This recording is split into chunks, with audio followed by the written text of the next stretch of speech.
Hello and welcome to anyone who's watching this video. I'm having a look at a record 60.5 low angle block plane.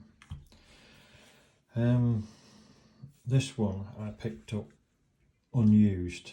It was second hand supposedly, but it had never been used. It's still got the wax and the grease on it. So when I first got it, I didn't think it was badly made really, but it wasn't long before I started to turn up some major issues with it. And these aren't particularly cheap. I've had my eye on one for a bit. I was curious as to the quality of them and so on and so forth. And being a low angle as well, it's got the wider blade in it. A lot of low angles have a narrow blade in them. So, where to start? It's got quite a lot wrong with it, from a manufacturing issue and also from a design issue. So, I suppose the best is to take it apart and let's have a look at it. So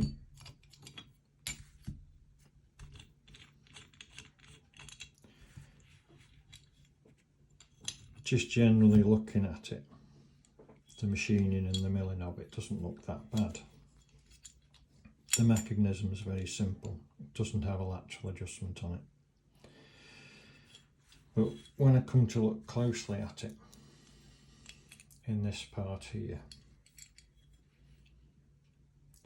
where it's been milled to take the front bed, there's like two ledges there, so there's like one height and then a low, like a kind of a clearance. Well, in between those two there's a real thick burr, and to the point that the bed is actually running, this bed is actually sitting on the burr and not on the milling. So I've decided to leave that where it is, because if I take the burr off, it's going to be below the rest of the bed and then I'm going to have to cut the whole lot down. So being as at the moment it's working and it's not troubling me, I'm going to leave it where it is. But you can see, I'm going to catch the light on it. Yeah, you can just see it here, where the burr's rubbing the metal shiny. So it's not actually sitting on the milled surface, it's sitting on that burr that's sticking up. So they obviously assemble these and then mill the bed, and because that's sitting on the burr, it's been milled to that level. So I'm reluctant to take that off at the moment. If it causes me a problem later, I'll have to take it off and then I'll have to work the bed down all the way across, which would be quite, it's not too bad on a small plane like this, but it would be a bit of work. So that's a bit dodgy really. One thing about the actual adjustment part of it, many of them, they don't close up tight enough, but this one, that side of it works okay. The adjustable mouth, the lever part, actually works okay, and it does close up tight enough to the blade. Some of them, they don't close up to the blade, they go away from the blade, not towards it. But the biggest issue I had when I first got it was I couldn't adjust it. The lateral wouldn't work. Whenever I used it, it was just stubborn. It didn't want to adjust. It didn't want to adjust in the depth. It didn't want to adjust laterally. It was stuck. It was refusing to do a lateral adjustment. When I come to study it, I realised that this tensioner here is actually sitting in the slots of the lateral adjuster. So the lateral adjustment slots are too small as well.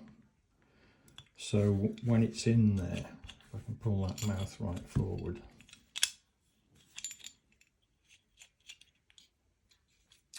because those slots there are so tight,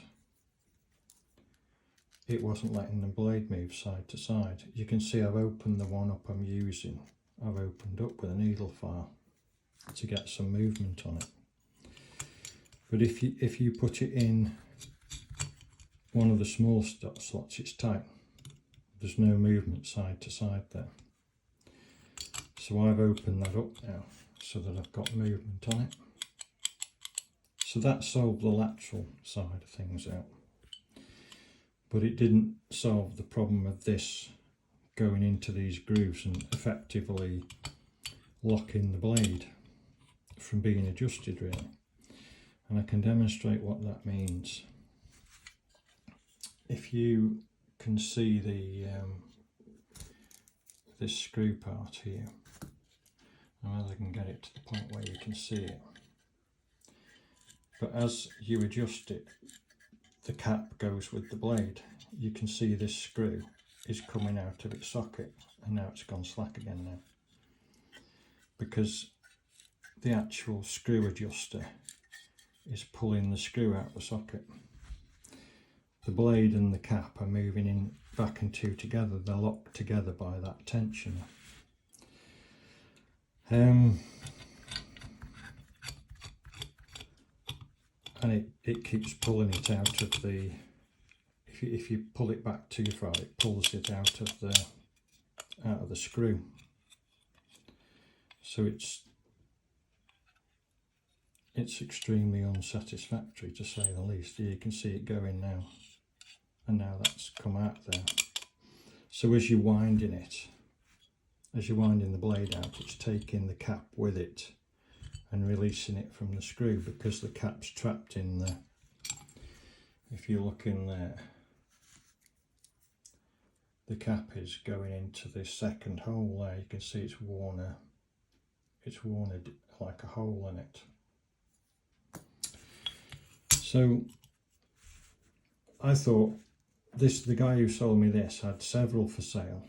I think he had about 5, all brand new and not used, and I was thinking maybe they were returns from maybe an online store, and he bought them cheap for that reason. So I thought maybe mine was a dud. But when I took it to work to use it and do a bit of work on it, one of the guys there had already got one that's older than mine,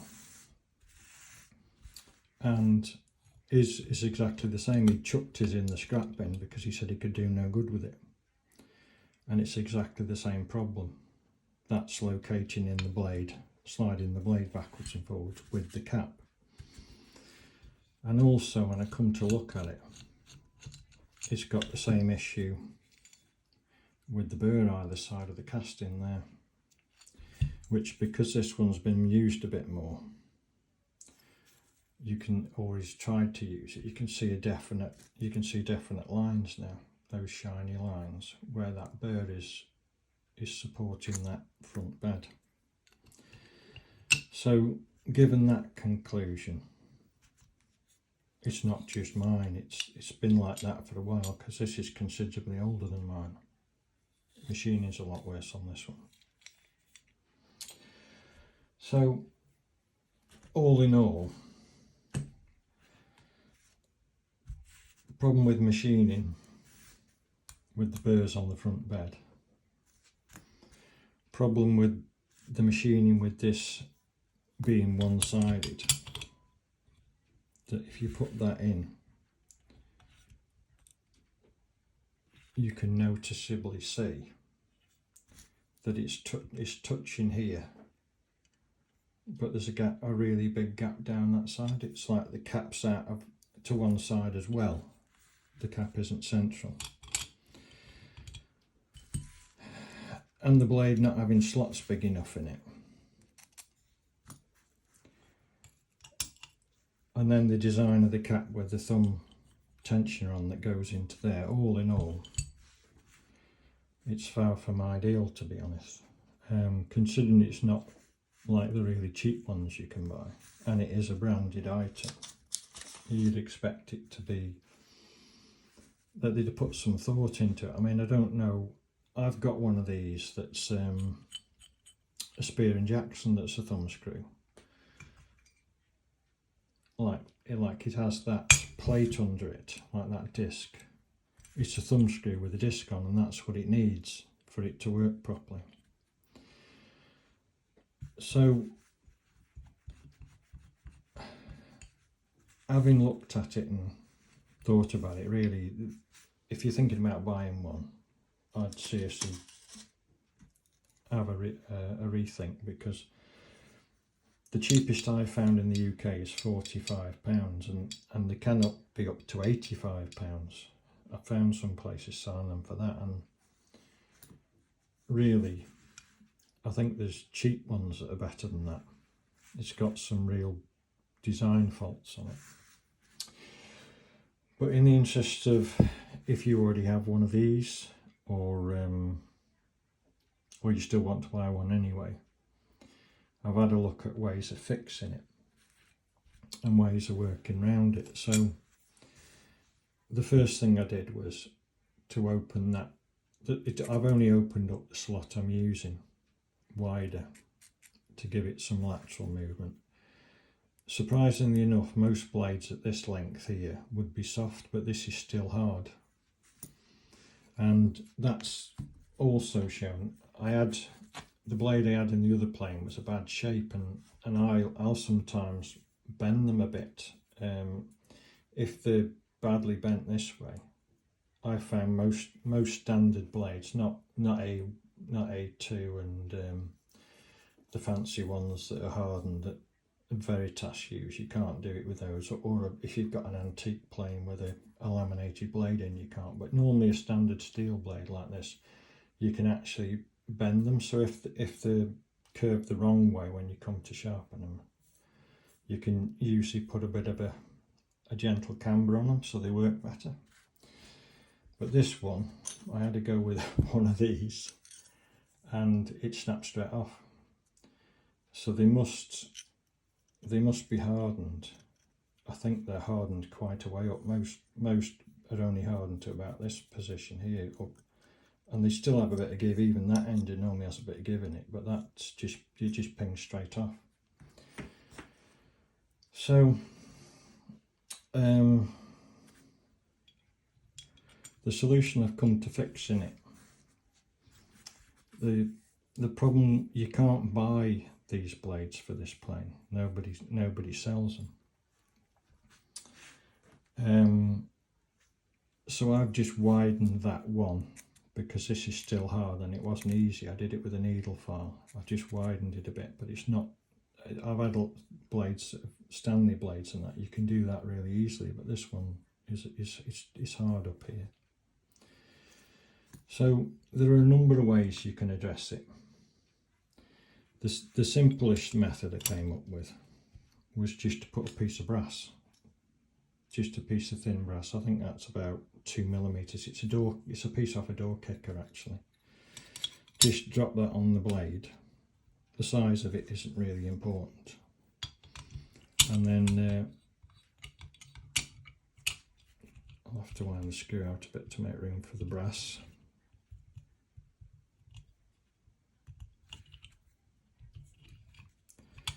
But as a cheap fix, that works. And it works well. There's lateral adjustment on it. It's not sticking anywhere. You can see that. It's got plenty of adjustment on the lateral. And the blade goes in and out. Depth adjustment without moving the cap. The cap stays put. And as a cheap fix, that will work.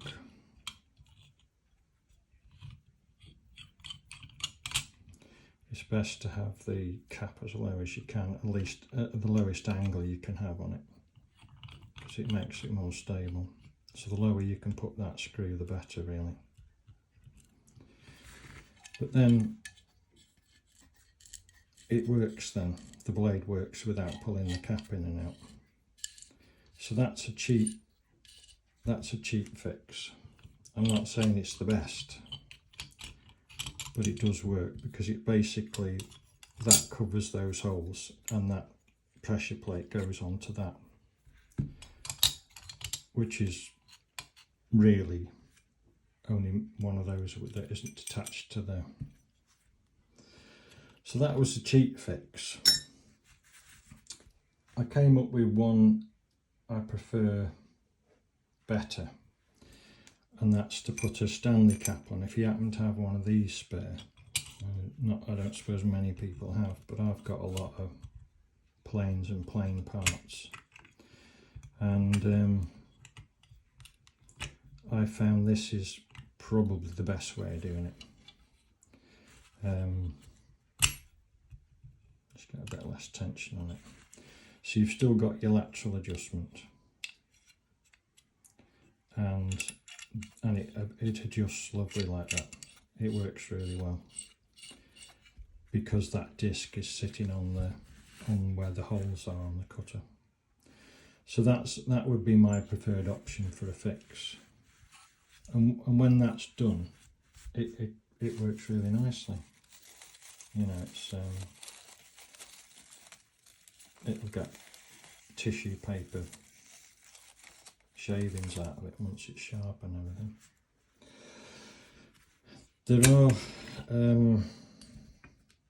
There is another option, and again it's not that simple, but these older Stanley blades, you can't buy these now, but they're in the older where the actual grooves aren't pierced in like the modern ones.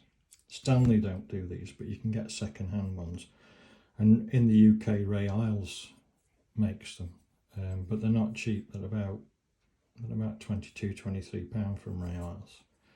But that also works because you've got a flat surface, so if you get that blade, then you can use your original cap because it hasn't got any holes to get stuck in. So then it adjusts and moves around quite freely. That's still pulling that out there. Maybe I haven't got it quite in the right place. Let's get that as low as we can. About there. So you've got your lateral. That's it. And that's adjusting the blade and not moving the cap. So that's another option. So there's 3 ways of fixing it. It's just a case of whichever way you prefer to go. There's a cheap option, a piece of brass. There's possibly the more expensive option, but you're getting if you buy a Ray Isles one, you're getting a better blade anyway, better steel. But my personal preference is if you can get hold of one of those, if you've got one of them spare. I think that's the better way to go. As I said, you can get these type. I think the Spear & Jackson ones are a thumb screw, but with a cone underneath them. But if you can manage to source one of those, or you happen to have a plane that you don't use or it's damaged or something, I personally think this is the best way to go, because it works that fits nicely in there. You've got all the lateral adjustment you need, and that's working well, and you've got no slipping going on here. So I think that about sums it up really. Out the box, I would say they're unusable and not fit for purpose personally. For most people, it would be beyond them to put them right. If you're used to using planes and you're familiar with them, then you can follow what I've done and come up with a solution that works. If you happen to have one and you're struggling with it, that's why. But to give you some idea of how flat the bed is, I have lightly flatted that just enough so you can see where the shadows are. So it's it's caught here, this is the high point, and it's caught sort of here. But it's slightly hollow, but it still works at that, because hollow, if they're hollow they tend to work, if they're round they tend not to work, and the worst case scenario is to have a high spot in the middle there. But even with the bed not entirely flat, it was planing really nicely once it was done. So I hope that helps somebody. It might help you make a decide which one you're going to buy, or it might help you repair one that you've got and you're struggling with. So thanks for watching and take care.